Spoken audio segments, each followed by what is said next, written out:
Every person has a story.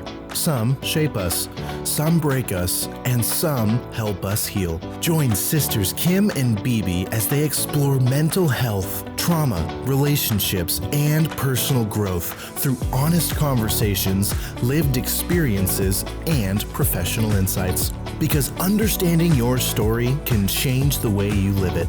This is 8 Years to Live. I had gone into a coma. I would just say, Maria Shriver. Yes, yes. Why do we have so many nicknames for each other? That's a good question. Because medical trauma is one of the most under-recognized forms of trauma.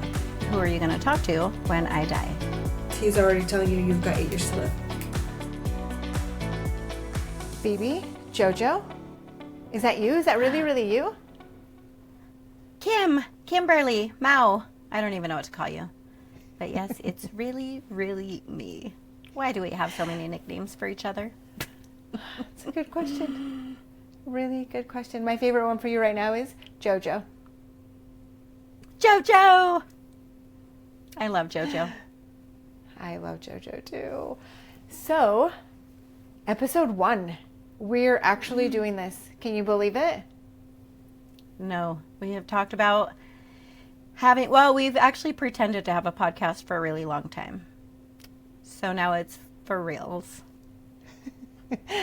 Actually, even just today, we recorded a FaceTime conversation. Yes, we did. Oh but the weird thing is the sound didn't record. Isn't that weird?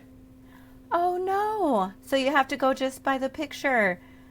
Oh, shoot. Well, here we are doing an actual podcast. Exactly. Exactly. So, you're Bibi. You're my sister. Where do you fall in line in the family? I am Bibi. I am the youngest of 5. So it's me. We have 2 sisters, you, and then our brother who was the oldest, who passed away. I don't know if we get into that, but I'll just go ahead and mention that the 4 of us, still live on this earth, and our brother lives in heaven. Yes, lucky him. I know. Exactly. Exactly. So the whole point of doing this podcast, it's going to sound kind of funny because when I tell people about it, they're like, you do what? I would talk to you for hours and hours because I wasn't working. I wasn't going to school to be a marriage and family therapist, which I am now. I'm still an intern, but I went through a school and all that. But before that, we would talk on the phone for hours. And we would stay connected all the time. And then one day you tell me, I went to the doctor. I don't even know if you told me why you went to the doctor, but you tell me, I went to the doctor and guess what? They told me that I've got 8 years to live. Casual. Just a Tuesday morning in the Garcia home. Yep, we would talk, I would say 3 to 4 hours a day. Yeah. I don't know. It must have been summertime because I think maybe I was working as a preschool teacher at the time. So then I got off at noon and then I had summers off. So we would just talk and apparently we had nothing else to do but just keep up with each other's lives. You'd go to the store on the phone. I'd go to the store. Yeah, it was crazy. We talked so much. So here you are. You tell me you've got 8 years to live. I thought it was like that record scratch. I'm like, say what? You've got 8 years. I'm like, what? I remember I kind of got mad. I'm like, who told you this? And having it not even be your first death sentence, being told that you're going to die. So here's 8 years to live. But prior to that, you were also told that you were going to die more than once. So this was like your 3rd time. Yeah, at least like with a big, like when I was in the hospital for that long period, that was a daily thing. Like, she's going to die, you're going to die. No, I don't think it was you're going to die. I think it was she's going to die because I would just overhear that. So yeah, multiple death sentences, I guess. That sounds dramatic, but it is. Like I think that sounds like too much. But really, that's what it was. You talked a little bit about getting sick at 11. Can you talk a little bit more about that? I have actually some questions that I was thinking about the other day. I'm like, I wonder what that was like. So just maybe you'll touch on that before I even have to ask the question. Yeah. So when I was 11, I think this was pretty close to my 11th birthday, right before my 11th birthday. Friday the 13th? It was Friday the 13th. Well, okay, so let's rewind a little bit. In January, I know that, I started to get sick. Like, I was throwing up. I had a fever, just kind of like your typical flu symptoms. But they persisted. They persisted so much that our parents eventually said that I should go to the doctor, which was not like typical for our family to go to the doctor for a flu, a cold, nothing. Like it wasn't a big deal. You'll get over it. So we go to the doctor. The doctor tells us that my kidneys are failing. And so they put me on all kinds of medications. One of them, my blood pressure was very, very high. So they put me on this sublingual medication. And they said, monitor her blood pressure. I was given steroids like prednisone, all kinds of medications. Like for a little 11-year-old body was a lot. Well, for anybody, but more so for a child. So we go home. I get sent home with medications.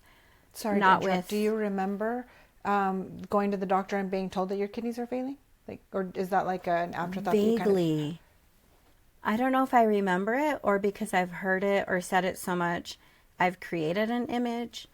But I kind of think I remember being told. I don't think I knew what kidneys did or what it meant. Like, your kidneys are failing. I don't know. Take these pills. Okay. All I know is I'm throwing up like bad. Like, I would throw up. I would lay in bed, wake up in the morning, and I would have a bucket next to the bed. So I could just like lean my head down and kind of just let the vomit come out. So I knew I was sick. I knew I did not feel good. And so we go home and I'm given these medications. One night my blood pressure is so high. So our mom knows, like, when her blood pressure's at this high, we give her the sublingual. I remember. And so she said, I'm kind of worried. Why don't you just go ahead and sleep with your dad and I? We'll give you the sublingual and I'll just kind of monitor you during the night. I was like, okay. And I totally remember this. So I remember getting in bed. I remember waking up in the middle of the night. I remember the taste of the sublingual medication. That's so crazy. So I remember waking up bitter. Kind of like, it was this medication that dissolved, obviously, under my tongue. So I wake up in the middle of the night, and I remember I had to go to the bathroom. And I knew our home with our eyes closed. Like, exactly where everything is when you can walk through your home. You've lived there, your whole life. And so I remember seeing, like, the shadows of the sun coming in through the windows, the plant that was, like, at the window in our parents' bedroom. I remember like walking to the bathroom and everything kind of looked distorted and I had this raging headache. I had a terrible headache. I go to the bathroom. I go back and I get in bed and next thing you know, the next time I remember is waking up in a hospital. I have no idea what's happened. I just know that I'm having hallucinations, like scary hallucinations. I'm seeing spiders that are coming down from the ceiling. I'm seeing, I had like this tape on my finger that they put in the hospital that has like a red little light. And I had my hand under my head because I had been asleep, I think. I remember looking at my finger and I don't know what had caused the hallucinations, but I remember seeing the red. I thought it was a big giant ball that I was laying on. And I was so scared because I thought if I move, it's going to rock back and forth and I'm going to fall off this ball. And I remember telling our mom, like, the ball, like, I'm going to fall. And she just was, she looked scared. Like, what is You wrong with remember this that? girl? Oh, yeah. I remember her looking at the doctors like, I could tell she thought I was crazy, or I thought, this is not right. I'm seeing something and it doesn't seem like anybody else's. So I knew something was weird. Something was wrong. Do you remember being in the coma? I know that people that have been in a coma, they're like, yeah, I remember I could hear things, or, you know, doctors will say, talk to your loved one if they're in a coma, they can hear you. Do you remember any of that? I just started to remember, I think, after neurofeedback. So I did neurofeedback, which is a type of therapy that you can probably give way more information. And that made me come back into my body when I was in the coma. So I do remember. I don't know how much more I will remember, but I have a very specific memory, like, that my body can feel.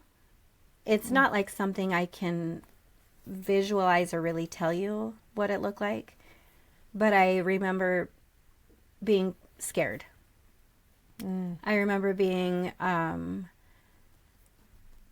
don't know how to describe it, maybe paralyzed, like imprisoned in my own body. I remember like a sense of panic. So apparently I had gone into a coma. And so I just remember feeling I couldn't see anything. So I had so much blood in my brain that it was causing everything, like I couldn't see. I couldn't speak. I had apparently had multiple strokes. So I didn't know that my body was my body. I didn't know how to move my body. I had no control of anything. So I just remember panic and fear, and just a sense of not being able to communicate in any way. That is so terrifying. As an 11-year-old, and as an 11-year-old who really hasn't been told that it's okay to be scared, or that there's going to be reassurance soon, and seeing your mom scared, I'm sure you had seen that in the past, so I'm sure that did something to you in your body emotionally. I know for me, earlier, just to kind of tag on to what you'd said earlier, where, you know, you tend to minimize, I think is what you said, you know, you would minimize the 8 years to live diagnoses. And even knowing for me, rewinding in our life, I minimized, oh, Bibi's sick. I heard that, I think the whole family, we travel in packs, showed up to where I was working, and they said that you were sick. And I thought, well, why are they making such a big deal? And that it was your kidneys. And I remember our dad got emotional. I'm like, oh my gosh, like, stop faking it. And for me, the minimizing started immediately. And then when you went into the coma, I was at school and I got to work and they told me, your sister's sick, they're in the hospital. And I just thought, how sick? Is someone faking or making this bigger than what it is? It's almost like rolling my eyes. So I go to the hospital and sure enough, they're about to life flight you. And so our mom and I, we jump in the car and we're driving to Salt Lake, and I don't think we talked the whole drive. We stopped in a little town. Gosh, I can't think of it right now. It's between our hometown and Salt Lake, and we stopped and had a burger while you're being life flighted. And I think, oh my gosh, way to everyone minimize. And then she said, our mom said, why don't we, we should probably get going, yeah? Asking me. I'm like, sure. And so we kept driving. But I just think, what a pattern that you said earlier, in your adult life, you were minimizing already. So I'm wondering, did that get picked up? Do you remember specifically, like when you were 11, having to minimize, or maybe not even having to, but realizing that you were minimizing now looking back? Oh, now looking back, absolutely. Absolutely. I have told my story so many times, and I always said it so flippantly. Like it was always, oh yeah, I had strokes, or oh yeah, when I was on dialysis, or oh yeah, when they ripped the tube out of my chest for my collapsed lungs. Not doing it for like a reaction, but really like telling someone, I had a cold last week, or just very normal. And it wasn't until I would see people's reactions I would think, that's not that big of a deal, or obviously you've never lived life, or you've never seen anything happen. And because of so much, like so many other things that our family had gone through, I think that was just another thing, just another 6-month stint in the hospital. So I think I realized once I would actually have conversations, not just tell my story, but then people would talk back to me, that I thought, wow, like this kind of seems like a big deal. And then I was asked to share my testimony a few times at different churches or events, and just the reactions, I thought, this is crazy. Like, people are crying, and it just seemed, I don't think I cried. I don't think I felt much. I just thought, I guess it's intense. Like for a little kid to get sick, for a little kid to have strokes. I didn't even realize what strokes were. I didn't realize they usually happen to older people. And then because I look so healthy, people don't tend to treat me like I've been sick. So I think it's been kind of a long process to understand the severity, or what it actually meant to get sick to that degree.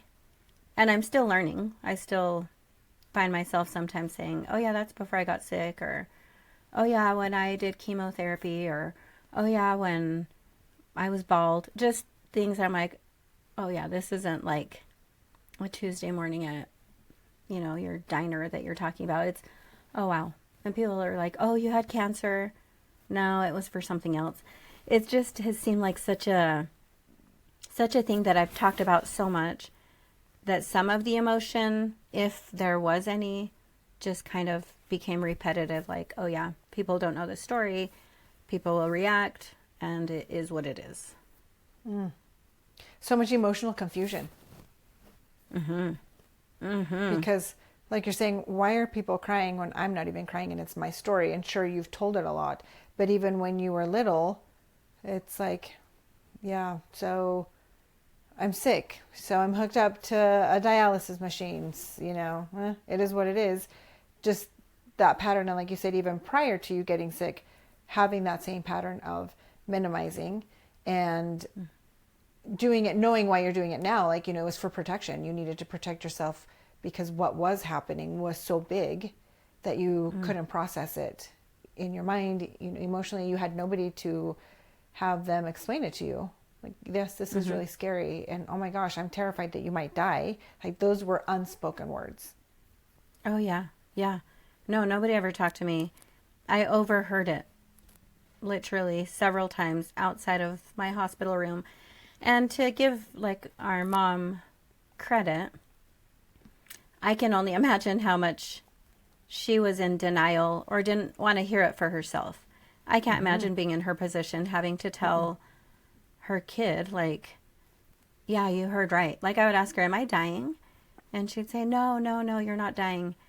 And I would think, why, who are you talking to, that the doctor's telling you that someone's going to die if it's not me? No one else is in the hospital. I'm 11. Like, I know what's happening. And I think a lot of it was denial. Like, even when my hair started to fall out, is my hair falling out? No. Okay, just like, so then what's happening? Like, how come every time I get up, I look at the pillow and it's covered with my hair, and I can see my hair thinning? But so it is confusing. And I also think, like, how hard would it have been for our mom to admit that I was, one, probably going to die, too. Losing your hair. Nobody wants to say, yes, you're losing your hair. But that's confusing for an adult or a child, or thinking I'm never going to walk again. Like, and then actually taking my first steps. Like, it was a lot. It was a lot. Yeah. And I think, like you said, so many good things right now. One of them was, you can't even imagine what our mom was going through, and like her level of fight, flight, freeze that she was living in, and the level of fight, flight, freeze that you were living in. And I think that's part of this podcast, I think, is being able to honor both, having that, and, the power of, and is you learn to minimize, and our mom learned to minimize, and she taught us to minimize because of her own stuff that was happening. And so I think that's really important that we want to mention is, like I've told people, if my mom was my client, let's say, I would just honor her story and just really support her and validate what she went through.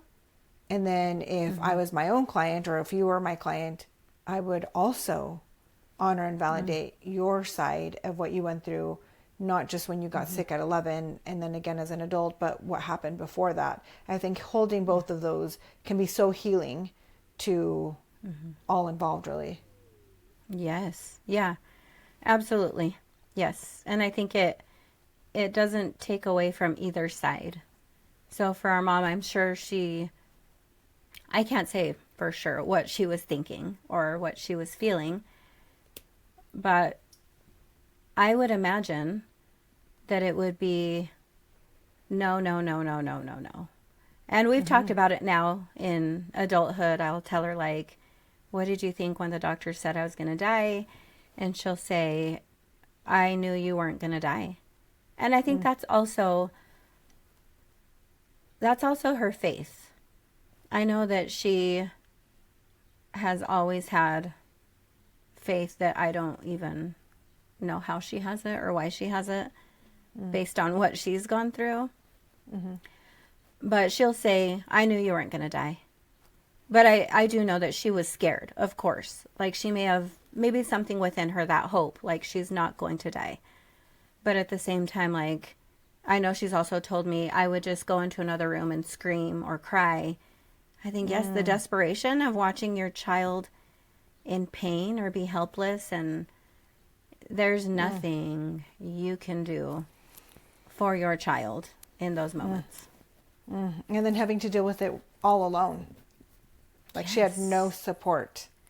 And you also had no support. Like, that is tragic on so many levels.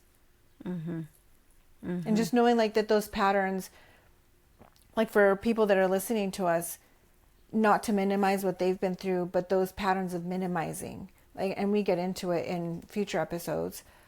Our mom learned to minimize with good reason. Like, she had lots and lots of trauma on many different levels with different people that should have been her secure person, her safe person.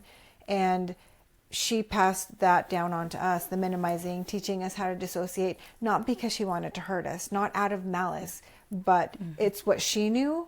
And so that's what she passed down to us. And again, not to minimize or dismiss anybody's experience, but that's how trauma can get passed down. We don't know any better, but once we do know better, then we can do better, if that makes any sense. I think that's a saying. I think people actually say that. Once you know better, do better. And yes, I acknowledge that. I think, so yes, we were taught to dissociate, and I think it served us well in some situations. I think coping mechanisms can help, and it can be a tool, but I don't always have to use that tool. I think it did protect me from a lot of things that I needed protection from. So yes, I did. That was my go-to. Like, dissociating comes very natural to me. I've had to work against it, probably my whole life. Like, I so Tell easily me dissociating. So maybe if somebody's listening, they're like, dissociating, what does that mean? Like, so what does dissociating look like for you before we move on? Many different ways. So I would say what my go-to, like when I say dissociating, is I withdraw. I go inward. So I have a very rich inner world. So it can show up like ADHD, I would say. If somebody's talking to me, this doesn't happen as much anymore. Thank God for therapy and medication. But when people would talk to me, I would lose time. Like I could hear somebody talk, I could see them talking. It was kind of just noise, but I could follow the emotion because I was and tend to be very hypervigilant with people's emotions and body language.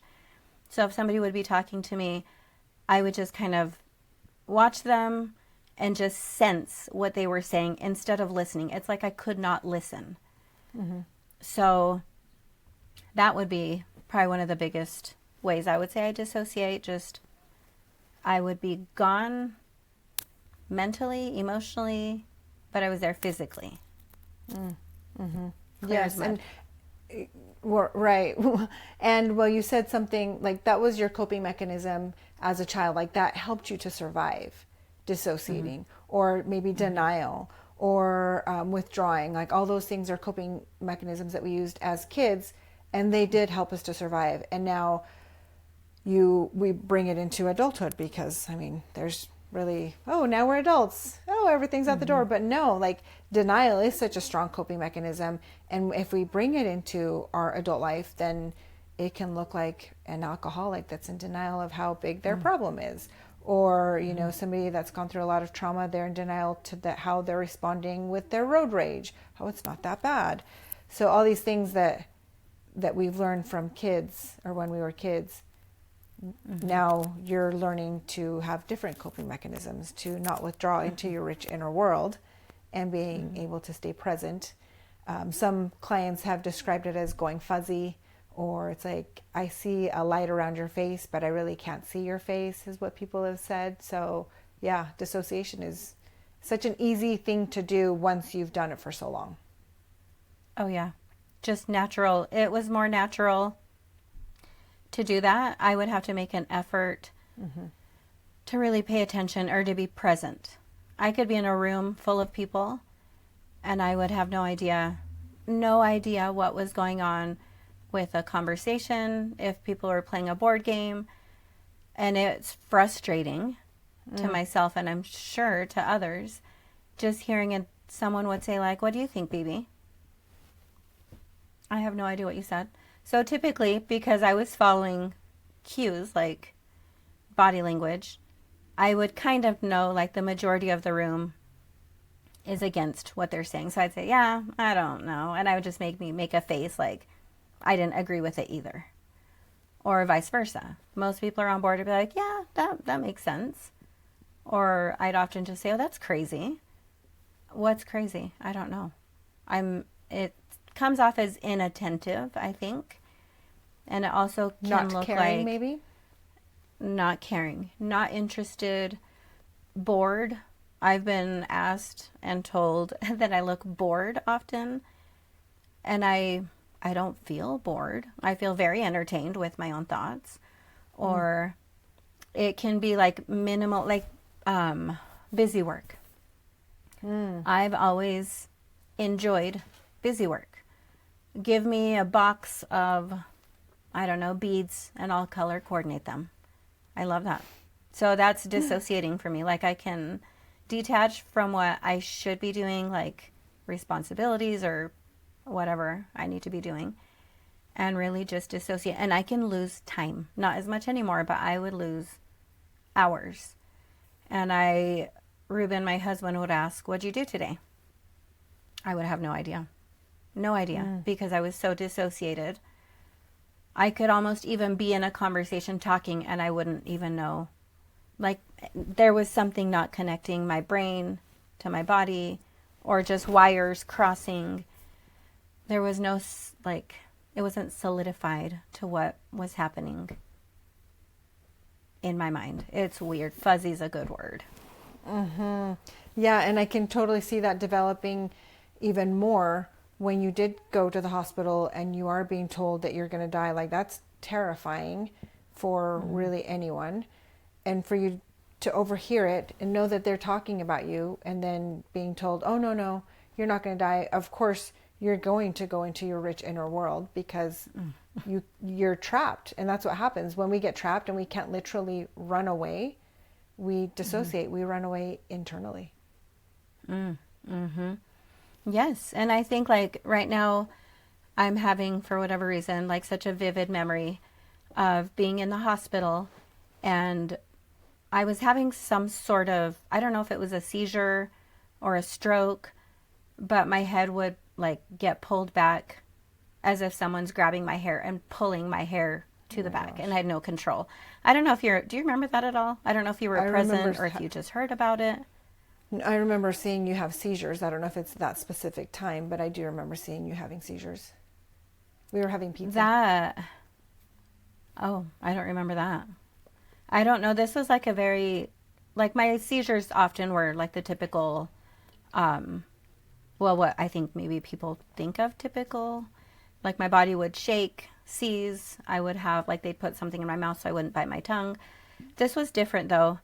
My head would get pulled back, like jerked back. And then I would pull it forward and then jerked back, like hard, violently, over and over and over until my neck would hurt. And my body would kind of like straighten and my head would jerk back. And I remember once like they would rush me back into the hospital room because this happened, I remember, in my wheelchair. I can't remember, our mom was pushing me in a wheelchair. We were just out trying to get me out of the room. So she rushed me back into the hospital room. And then the crazy thing is, like, when I stopped seizing, my body, like, I started to cry. I don't remember feeling scared or worried. I just remember I would cry and I would go into my rich inner world.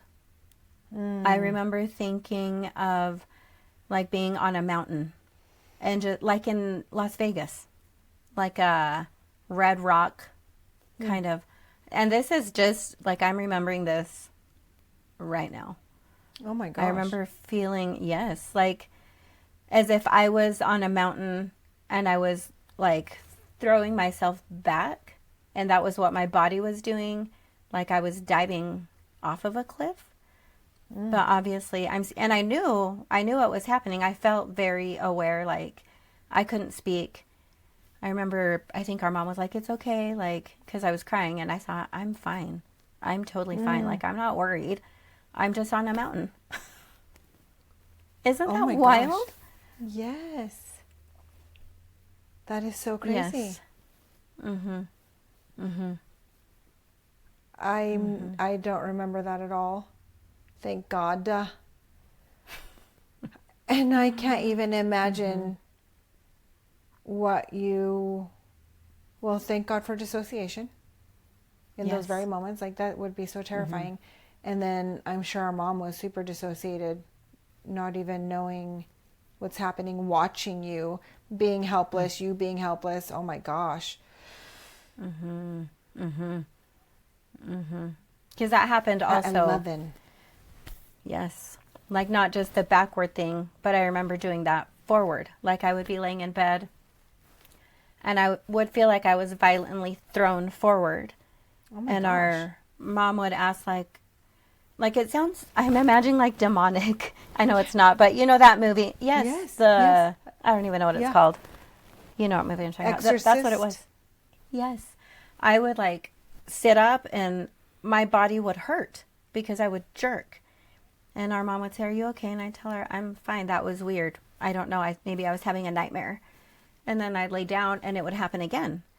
And then I would immediately imagine jumping off of a mountain. But going forward, I was jumping off of a mountain in Idaho. Like a snowy mountain.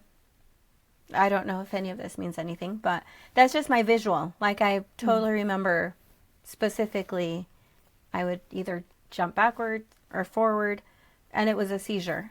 I don't know if a stroke at the same time, but I know it was a seizure because then they would put that thing in my mouth, and it was a whole thing. Wow. I want to immediately do a deep dive onto Claude AI and ask it, like, is this typical for a seizure? Yeah. And here I am, like, minimizing, like, oh, haha, giggle, giggle. But, oh my gosh, that's so crazy. Because, of course, now fast forward into your adult life, you're going to dissociate so quickly and deeply because at 11, having your body violently thrown either forward or like someone's ripping your head backward. Yeah, that's intense. So intense. Yeah. Would you say that, like, having gone through that experience, being thrown forward or being thrown backwards, like going into the freeze response now? Because, like you were explaining earlier, everybody would be talking about something. For some reason, you're dissociated, and then someone calls on you. Bibi, what do you think? Would you think that looked like a freeze response, and then going from dissociation to freeze, all, kind of simultaneously? What do you mean? So you would be dissociated. Would you also be like in a freeze response? Because like you've said in the past, like, somebody calls me and it's like your mind goes blank, you go you're frozen. So you go into a freeze response. Would you say that you would go from dissociation and then being brought out of your dissociation by being asked whatever, and then you would go into a freeze? Yes, absolutely. Yes. And I'm now imagining, I think there's a variety of different reasons why I would respond that way, but one of them, I'm thinking about, like, when I was in the hospital, I would get these severe migraines post strokes. So I would get horrible headaches. Okay, pause. So you kept getting strokes even after you went into a coma. So, because I thought you only had strokes and then you went into a coma, you got strokes after. I'm not sure. I just meant post-stroke, like in the hospital state. I don't actually know if I had other strokes. I'm not sure because, like, my head being pulled back, I'm assuming that was a seizure, but I actually don't know. So we should do a Claude AI deep dive. So what I was saying is I would have these headaches, and because we did minimize, or because our needs and wants weren't met or validated, everyone would be in the hospital room with me. I would have the blankets over my head. I would be covering my ears because my head hurt so bad. And our family is in the room laughing and giggling and living life, like, with no consideration to me. And so I remember you asked a question and I was getting to it with this, but I don't remember. About the freeze response, maybe? Yes. So I think that to me somehow plays a part into it, like then being asked a question when I'm in this state. And I remember kind of flipping out, like taking the blankets off my face and saying, could you guys be quiet? And I think everyone paused, and I'm pretty sure it was met with laughter. Like a mocking, like, you're so dramatic. And so I think that to me, like, would freeze me. Like, okay, so what do I do? What do I do? I would have wanted the lights to have been turned out. I would have wanted probably to be alone. Or maybe not alone, maybe just not talked to, but surrounded by people. Just presence, not the complete opposite. And, like, I just want to say, I remember that. And I don't know that I've ever apologized. Like, seriously. To minimize, I would think I was 19. So as a 19-year-old, we would think that our parents would have told us, not to do that, or that our wants and needs matter. But not only did I know that my wants and needs mattered, if mine don't, why would yours? And then you're expressing your wants and needs when you're having a migraine. And I'm sure I'm leading everybody into mocking you. Like, who do you think you are? Right? Like, that is so insensitive. As you're describing, I'm like, oh my gosh, what insensitive people. Oh, wait, that was me. So truly, like, I'm so sorry for being so insensitive. And it's something that I have to work on currently, to be sensitive. Like, that's hard. And it makes sense as to why. But no, really, I do want to tell you that that sucks.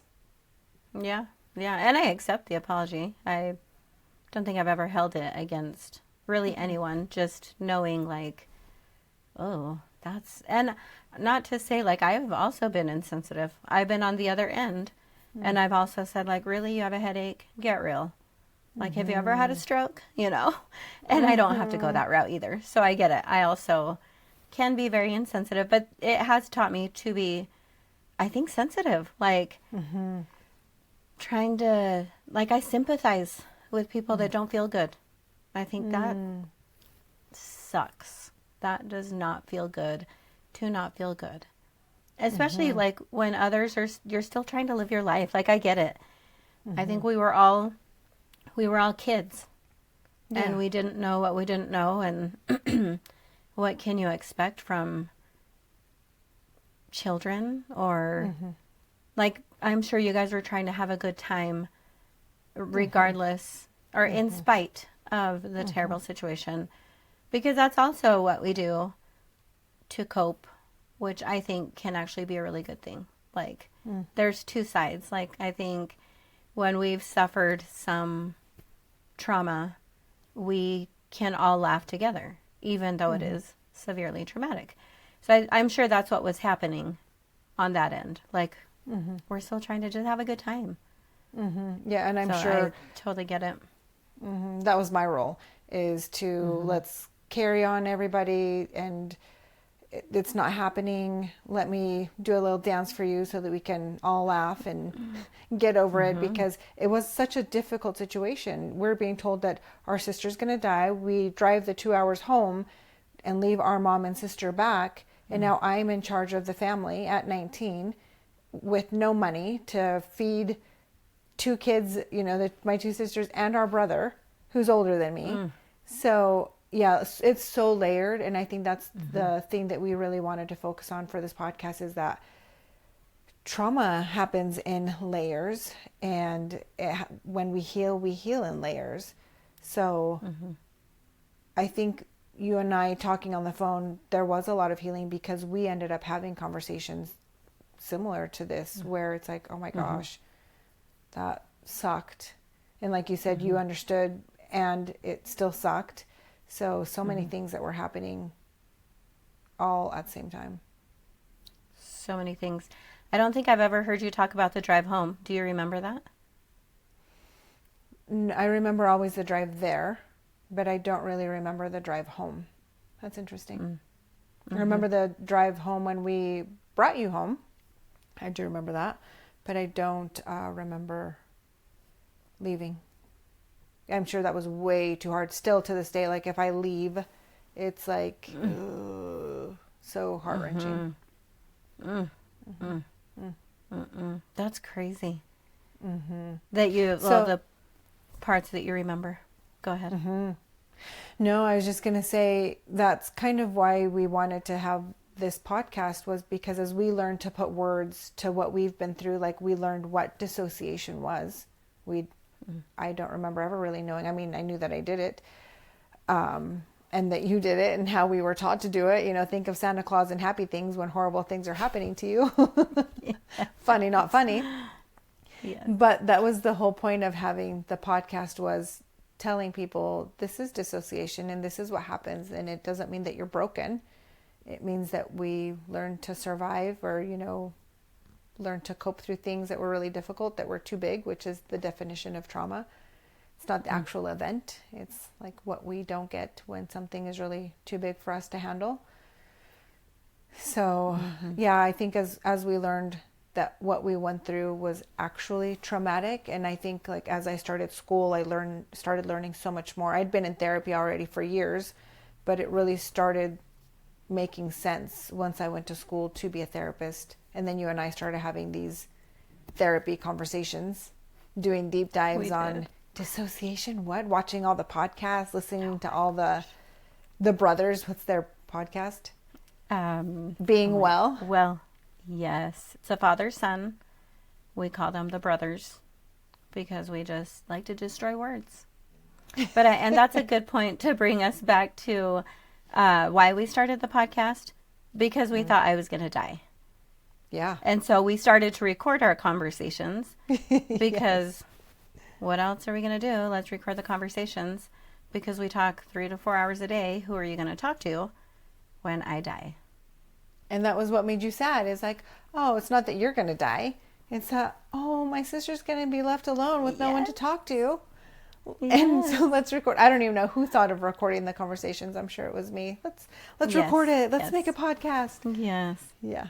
I think I said, let's pretend that one of us is a prisoner. And we call and you have to check the time. You have 2 hours left or whatever. Yeah. So we started to record. And yeah, I think we've gleaned a lot of information on our deep dives, and me pretending to be a therapist as well. Yeah, that's right. That you were going to school with me. Yes. Like I did when I was a little girl. I went to college with you then too. I toted you around. Come on. Yeah, that's probably a conversation for another podcast episode. That's right. Yeah, so even as we were wrapping up our very first actual episode of our podcast. So crazy. It is so crazy. I just want to invite all the viewers or anybody that's listening, if you can relate, even if you haven't had medical trauma. I know that a lot of my clients have had medical trauma and how they just feel so dismissed, which it can be very dismissive.